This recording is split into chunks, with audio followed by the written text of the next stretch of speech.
along, that changed. People who worked for the major dailies suddenly had to not only write stories for the print edition, but they had to do 2, 3, 4, 5 web updates a day.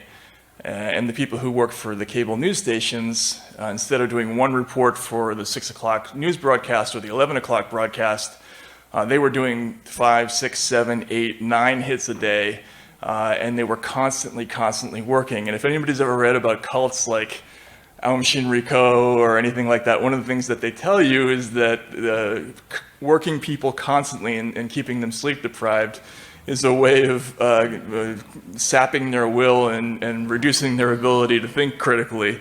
And this is something that happens absolutely on the campaign trail. A typical schedule for a reporter, and also for the politicians, interestingly enough, especially when you get into the second half of a presidential campaign, is you leave a hotel at 5:30 or 6 in the morning. You will follow the candidate. You'll be writing constantly. As soon as the candidate says anything, you start writing a story. At the end of every event, they herd you into a little room called the filing room. You do your work. You go back to a bus. You go onto a plane. You repeat the process 3 or 4 times, and you don't get to your hotel until 11 or 12 o'clock that night, and then you repeat it all over again. And for most people, they're writing or reporting pretty much constantly from the time they wake up in the morning till the time they go to sleep, and then they're waking up again the next day at 6 o'clock. And that was pretty much everybody in the plane who covered presidential elections except me. Because as a magazine writer, and there are very few magazine writers who regularly cover presidential campaigns, my deadline was once every 6 weeks, every 2 months. And so they would herd all the reporters into these filing rooms, and while everybody else is sitting there furiously clacking away, I would be doing nothing. In fact, the first time I went on these trips, I actually got in trouble with some of the other reporters because I was too loudly flipping the pages of a Sports Illustrated. At another stop in Houston, they busted me for having a Rubik's Cube, which they found annoying. So for actually 2 or 3 election cycles, I had oceans of time where I would just sit watching how the press operated and how elections operated. And I was essentially sort of commanded not to make a sound and just sit there for a long time. And of course, I took notes during the events and interviewed people, but for a lot of the time, I just sat there. And I had, unlike everybody else, I had a lot of time to think about, well, what is it we're actually doing? What is campaigning? How does the campaign trail work? What is this activity we're actually engaged in? And it's a lot weirder than you think if you actually sit down and think about it. One of the things I started to think about, and there's sort of 5 observations I want to get to, but one of them is about the financial dynamic in the plane. Most reporters don't think about it, but there are 2 sets of people in the plane. There's the politicians who are in the front of the plane, and it's interesting how it's sort of geographically separated this way. The politicians' aides, the donors, the pollsters, they're up in the front, and they have a very simple financial arrangement. They get paid a lot of money by big corporate donors, and it's a pretty obvious quid pro quo there. They get a lot of money, and in return, they're going to, at some point, deliver some policy favors down the line. Now, in the back of the plane is us, the news media, and we have a completely different financial dynamic.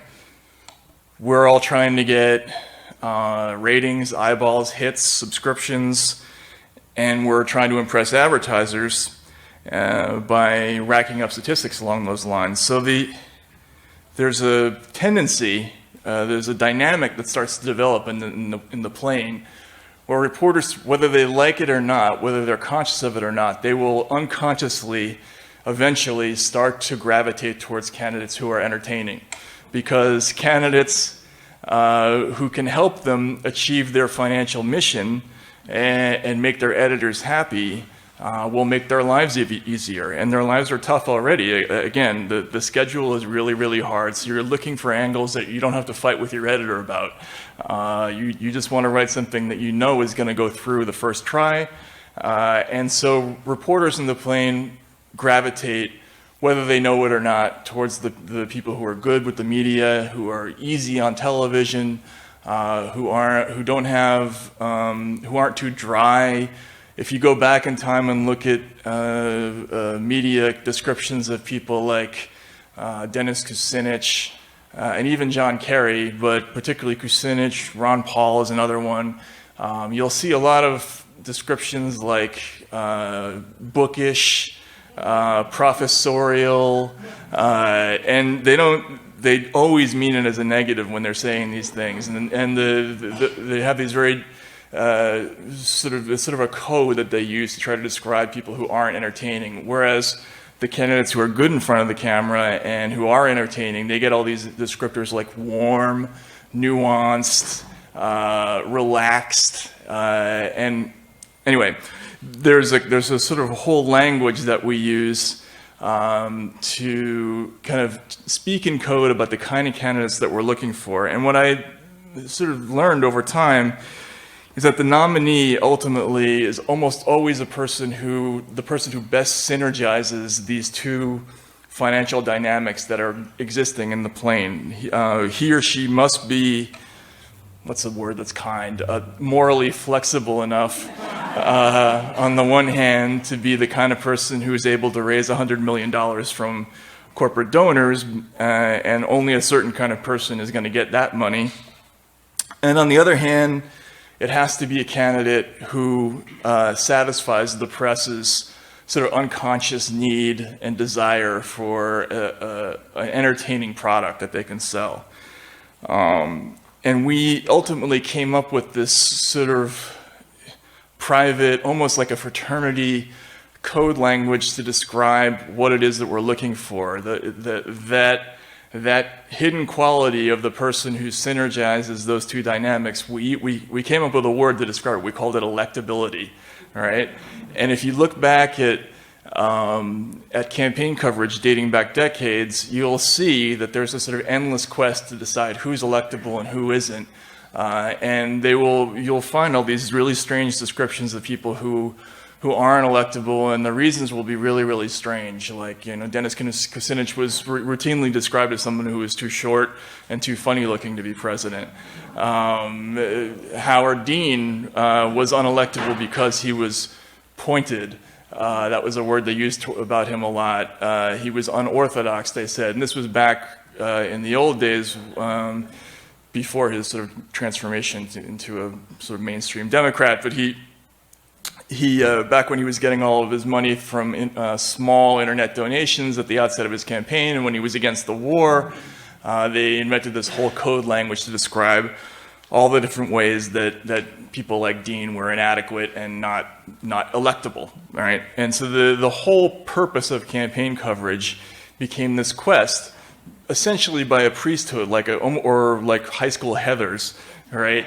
To figure out who the appropriate popular kid was going to be for the nomination, and we, as the news media, we sort of dove into this idea that we were in this king-making role, that it was our job to decide who was the right person and who was the wrong person, and without really being aware of it, we started to think of ourselves as the people who made that decision for voters. Now, Trump was different in a couple of ways. He didn't owe donors in the same way that that politicians traditionally did. Now, of course, when he came into office, one of the first things he did is he put every big business swine that he could possibly find into high office, and despite the fact that he said that he knew the people from Goldman Sachs and couldn't stand them, and Ted Cruz was in their pocket and he wasn't. He, of course, puts 5 Goldman Sachs people in the cabinet within 10 minutes of becoming president. But as a candidate, he didn't owe the donors, and that made him different. But on the other score, he massively satisfied the press's desire for an entertaining product. Despite the fact that he was unorthodox in this other way, in the funding way, the press responded to him almost immediately as somebody who was an answer to a lot of their financial problems. And this is an issue that has continued to this day, and I'll get to this later. And before, I think, reporters even knew what had happened, in the early stages of the campaign, when politicians traditionally need to buy their own publicity, Trump had probably already received $1 billion in free coverage before New Hampshire even. So at this incredibly crucial period of the campaign, when typically people are weeded out for a couple of reasons, but usually because they're not able to raise enough money, Trump survived and went forward almost entirely because he satisfied the financial demands of our business. The flip side to this is that although the press gets into its role of deciding who's electable and who isn't, and usually that expresses itself in the press approving of a certain candidate, a person who is boring enough in the right ways to be, electable. They will decide that a certain kind of candidate isn't right for the camera, doesn't look like a president, isn't quote unquote presidential. When a candidate steps over the line and the people and the reporters in the plane decide that this person can no longer be president because they've done something wrong, we typically go through this maneuver that another reporter described to me as the seal of death. And if you go back and think about it, there are countless instances of this where a candidate will do something stupid, get caught in a scandal, or just do something dumb on camera, and the press will sort of pig pile on the candidate with an avalanche of negative coverage for a couple of days on end. And usually that wipes out the candidate. An early example might be Ed Muskie crying in New Hampshire, for anybody who can remember that. Gary Hart, does anyone remember the monkey business photo in the 80s? And then Howard Dean Scream, I think, was sort of the great modern example of this. I looked it up actually in the first 2 days after Dean's Scream. The tape was played by local television stations in America something like 660 times in the first 48 hours. And so it was sort of viral media before viral media, and Trump was basically seal of death out of the race. And some reporters and I read about this in the book, we talk about the stages of how that usually goes. This script is so well known to reporters that